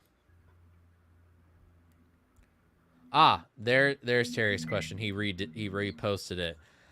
Since playing a fan fret guitar more, are you more interested in getting more fan fret instruments? Yes and no. Yes, because I really love the Ormsby. I think that they do fantastic work, and they've got other models that I would like to try out and play. And I do think that the fan fret concept is really great for the extended range instrument. No, in the sense that sometimes, if it's been a while since I've played the Ormsby, you get to the point where you're like, I'm doing this thing and it should sound right, but it doesn't sound right. Why is that? Oh, right, I'm playing a multi-scale guitar. Right. So it does Lawrence reporting in. Hey, Lawrence. How you doing, morning and afternoon, setting up new 901 SG, experimenting with 7 other guitars through a nice drive A pedal. It's a good day. Glass saxophone. First I've heard that. Yes, that too. Nice. Magic Man wants a Kiesel 7-string multi-scale so bad, but that has to wait till next year. There we are. How can I explain to the wife that I need one more guitar? I already have 10 hanging on the wall. But this one's different. I need to wrap things up. Sadly, I'm fucking believable, but thank you very much, buddy. Only a half hour behind now. Keep going, please. Well, I do actually need to wrap things up tonight because I do have some other stuff I have to do. But thank you very much, buddy. I do appreciate that. I'm glad you guys Sean, stuck we around know for so long. You're doing a variety of things away from the YouTube sphere. However, as Terry's been throwing the link in the chat, yes, SPJ has a decade's worth catalog of videos. Yeah, I'll just make you feel old. Yeah, it's crazy. It's crazy, man. Lawrence, thank you very much, buddy. Nice. Appreciate Very it. Cool. Yeah, it's crazy to think after all these years. It's there was a period there for a while where I wasn't really doing anything, and there are definitely years that are far more fruitful than others. But in the time that I'm not regularly making new content, there's still this catalog of other stuff that I continually am seeing new people being exposed to, more people watching on a daily basis. It's really amazing the way that it all works out. I agree. Manfred, thank you. He says, gentlemen, always thankful for the opportunity to be able to be on here. Well, thankful for you watching, my friend. Nice. But it is cool. I obviously right now I'm just directing everybody to the old stuff because, hey, what's old is new again. And a lot of the stuff that I cover is still readily available. Well, and that's the thing. If you haven't seen the video, it's new to you. Yeah. And it's a great reference library because, as you say, a lot of the stuff you've demoed is still available as a production model, or it's available on the secondhand market. Exactly. Right? Exactly. So the content, if you're into buying pedals and you want to know tone and this and that, and guess what? You learn something when you watch his videos. And look, the content is there. Well, you actually take the time to edit your video, Sean. Well, that too. You care about editing and sound quality and video quality, and you set a bar. And I trip over my bar a lot. I set a bar because sometimes you hit the bar and sometimes it hits you. Well, this is true. Yep, I agree on that. Yeah. So definitely, folks, check out Sean's channel for a variety of reasons. Because hey, You never know when he just also drops a random Stomp Box Saturday. You just never know.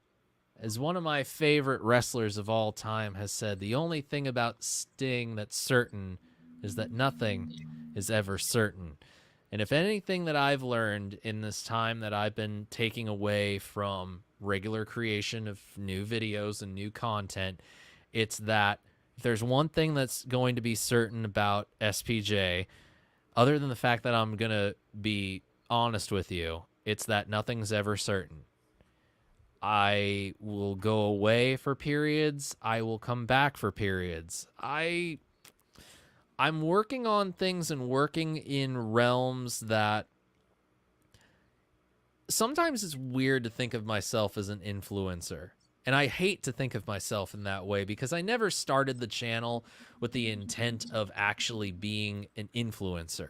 I started it because I was a lot like everybody watching in that, like, I'm interested in this stuff, and I have this thing that other people are interested. So why don't I make something about it and people can watch it, and it's a resource. So I'm not trying to influence you. I'm not trying to tell you that you absolutely You're an informer, not an influencer. Yeah, exactly. I inform and educate. Yeah. I don't influence. You don't have to buy any of the things that I demo. No. The only thing I care about is if you bought it because of me. It's really nice to see comments that say you bought it because of me. Yep. And then if you go above and beyond and tell companies that, like, hey, I bought it because of this guy's video, you should be treating him well. Exactly. You telling people that make the stuff that, like, hey, this guy made me take my credit card out of my wallet and buy your thing. That means a lot. Like, I routinely get comments lately on the American Pro 2 Strat video I did earlier this year. People are like, dude, I bought this exact model because of this video. I bought this exact model a week ago. And it's insane to me. I'm not a Strat player. Yet all of a sudden it's like this one video I did. People are like, dude, I totally bought this Strat because of you. Yeah, and that's the thing I always notice doing demo videos is you get people that'll say, they bought it because of you, which is awesome. Another time, hey, I just got this. And that's when you have the, guitar player, he's looking for some validation based on his purchase. I'm just going to just pull the Band-Aid off on this whole thing. He's looking for validation. And guess what? Chances are he's in a household lifestyle, whatever you want to call it, in our little cocoons in life. Nobody gives a rat's ass that he bought this pedal or this guitar. So he wants to talk to somebody about it. And he's like, hey, I just got this and this is really cool. And what do you think? And you're like, that's awesome because I like that enthusiasm. And it happens all the time. And they're like, yeah, mine's, like you described this, but mine's a little this. And you're like, well, yeah, you lucked out. Yours is a little lighter or, it's a pedal. And they're like, yeah, I got the last one before they sold out. Awesome. Good on you. I want to take a moment to address something that I see, and it from Doug Strong. So if you highlight his comment where it says, so what you're saying is that I should let companies know you have influenced my decision. In a way, yes, that's exactly correct. But at the end of the day, nothing that I say in any of my videos am I ever going to tell you to go out and spend your hard-earned money for any piece of equipment. I'm going to tell you my opinion most of the time, but I'm never going to expect you to take my word for it. I'm always going to anticipate that you use your own logic, your own ears, and your own free will to decide whether or not that X amount of dollars is something that you feel is worth spending. Hopefully, by me showcasing it in a way that makes you confident to spend your money, the company has then earned your business. What you then going back to the company and saying to them is, hey, this guy did a really great job of representing this product for you. I don't know if you know that, because a lot of the times companies don't, I don't give companies that feedback. That kind of feedback can only come from you, the viewer, the buyer, the customer. I can't give them that kind of feedback. So Right. what I think that says to me about you, the end purchaser, going to the company and saying, yo, SPJ did this great video and I bought this pedal because of his video. Mm-hmm. That's a validation to the company of the trust that they put in me to accurately represent their product. Yep. Some of the videos that I do, I definitely get paid for. Others, I'm doing for free. So it's more of a thing of whatever the situation is, the company knows that somewhere down the road. They feel they're validated in their investment. Exactly. And right now, with the way everything is in the world right now, they don't know. We have to be very careful of how we invest our time, how we invest our money. Mm-hmm. And sometimes it's worth it to take a risk. Other times it's not worth it to take a risk. You have to play it safe. Exactly. But what it tells these companies in these very strange times of doing business is that with that guy, we made the right choice. And that helps me in the long run, because what inevitably now allows me to do is, the better our relationship gets with a certain company when it comes to my channel, the more likely it is that when something new or something special comes out, that as the creator, I can provide you with the same kind of frame of reference that I was able to provide to you of that product that I demoed for that new limited special product that might be coming out in the future. Sure. It's just not metrics that I can provide for them. Right. I'm going to hit a few things here as we wrap. Magic Man says, I want to see Ben plays PV Wolfgang. It's an EVH, but I'll allow it. Hardtail. You can see it in a variety of pedal demos. I guess you'll just have to watch the whole playlist to find out which ones I use it in. Dun, dun, dun. And then Scott Brockway was following up here. So he's like, hey, Ben. He comments, hey, Ben, I got this awesome vintage tube screwer. Ben, meh. Meh. Hey, Ben, I got this amazing vintage Dan Electro U2. Meh. Meh. Love it. Love it. Are you talking about the Player Plus? That's the most recent guitar video I did. That was the HSS Strat. Because I walk in, it's funny, Sean, it's one of those, the local Fender dealer will put things out before they're announced, but you can't buy it, right. At best you can put it on layaway. And all of a sudden, he had the jade green sparkle HSS Strat. All of a sudden, I'm like, ooh, what is that? Because it stands right out on the line. And they're like, yeah, if you shoot a video on it, you can't release it before this date. I'm like, done. I'll release it on that date. There you go. Yeah. So awesome stuff. So, Sean, always a pleasure, my friend. We'll definitely do this again, because of course, why not? It's not? fun. It's easy. We get to talk beer and wrestling and pedals and guitars and amplifiers and recording and microphones and all sorts of nerdy things that I can talk about. Yeah, we seem like an expert doing this, but in everyday life, people are like, you guys are weird. Yeah, but we have a following, a dedicated, small, cool following here. And thanks, everybody that tuned in tonight. Special shout out to anybody that contributed tonight. Of course, thanks to my mod squad with the links and stuff, which is awesome, as always. We had a variety of people tuning in tonight. It was great to see lots of different people in the chat. Active. I love active chatters. I'm back tomorrow night with Tom and Terry doing Canucks with Guitars. What are we going to talk about? I don't know. I started a group chat for when I spitball ideas, so it's up to one of them to look at it and sound like, hey, didn't you want to talk about this? I'm like, yeah, you're right. I should. Other than that, what do we got? I don't know who's coming on this next Sunday. I don't know. Could be somebody. I sent you something that I thought we might want to share in the chat before we wrap this thing up.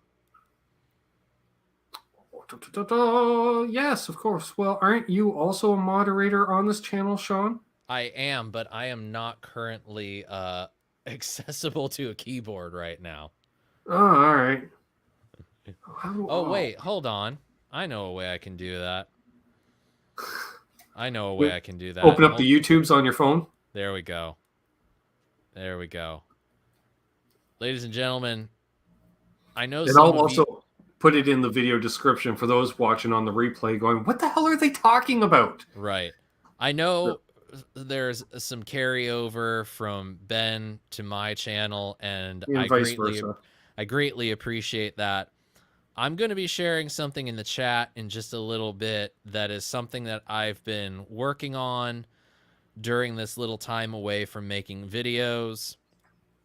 And it's not 100% ready yet, but at the very least, you'll know right now what exactly I'm talking about. You'll see it in the chat. It's official. As of November 10th, my birthday, SeanPierceJohnson.com will officially be launching. You're the first to hear about it here on this video, although I did make a post in the community tab on my channel. I saw that. What I'm wanting to do with this is I'm wanting it to be a place where it's very easy to access anything that I do if you're interested in it. Between music, the YouTube videos, hanging out with people like Ben, and any future projects that I have coming up down the pipeline, which there are quite a few that I can't talk about just yet. But they're in the works. They're in the works. People are talking to people, and people are building stuff. I don't know why. There's animals involved. Who knew? Yeah. Yep. There's this one thing where it's a hoop, and then we light it on fire, and for some reason, the animals are making Sean jump through it. But that's all I can say. Yes, I'll be playing a guitar. PETA is totally down with it. They're like, "Oh wow, this is animal dominance." Okay. Yes, yeah. I will be attempting to play Eruption poorly as I jump through the hoop of fire, but I want this website to be a place where you can very easily find out what you're up to. Yeah.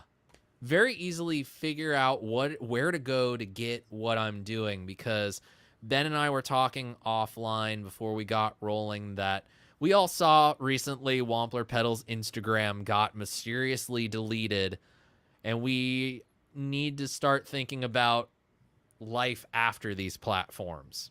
Mm-hmm. That's something I'm very into researching right now. And making sure that I can continue to do these very cool things that I really love to do, and talk about these things that I really love in a way that's very easy for you all to access, and also expand upon what I do by allowing you a chance to see a little bit more. So in addition to what I'm going to be doing with the website, I will be eventually relaunching the Patreon with a completely different approach, with a completely different set of ideas of what exactly the benefits are going to be. Mm-hmm. And to the point where it's highly possible